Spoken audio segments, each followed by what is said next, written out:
ఏం చెప్పింది ముఖ్యమంత్రి? రైతుకే కాదు కౌలు రైతుకు కూడా రైతు బంధు ఇస్తా అన్నాడు. పడ్డదా ఎక్కడైనా కౌలు రైతుకు? పడ్డదా ఎక్కడైనా కౌలు రైతుకు? రైతు కూలీకి సంవత్సరానికి 12,000 ఇస్తామన్నాడు. కనీసం గుర్తించిందా? పడ్డా ఎక్కడైనా 12,000? ఒక పక్క ఇస్తా అన్న మాటలు కల్లాస్, ఇంకొక పక్క భూములు బటన్స్.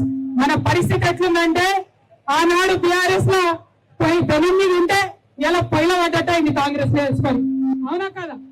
మరి ఇదే ఒరవడి కొనసాగిస్తూ ఉంటే కాంగ్రెస్ ప్రభుత్వం మేము హెచ్చరిక చేస్తా ఉన్నాం. ఇవాళ వికారాబాద్ లో చేస్తున్నాం పోరాటం. ఇటువంటి అనేక చోట్ల కొనసాగుతుంది.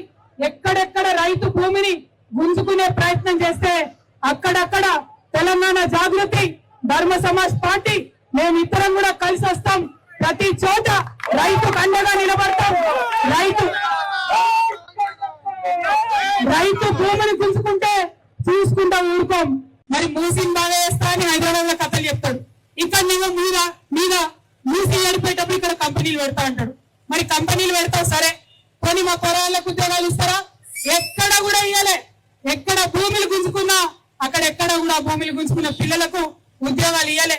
ఈ గత 3 ఏళ్లుగా ఈ కాంగ్రెస్ పాలనలో అదే మోసం చరిత్ర చూస్తున్నాం.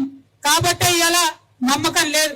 మరి పరిగిలో 1200 ఎకరాలు గుంజుకుంటే అన్న 1000 ఎకరాలు కూడా అసైన్డ్ భూములే ఉన్నాయి. మిగతా 200 పట్టా భూములు ఉన్నాయి. ఆ మిగతా 200 కూడా మొత్తం చిన్న సన్న రైతులే ఉన్నారు. అందరు కూడా ఎస్సీ ఎస్టీ బీసీ మైనారిటీలు వీళ్ళ భూములే ఉన్నాయి తప్పితే ఎవరి కూడా పెద్దవాళ్ళ భూములు లేవు.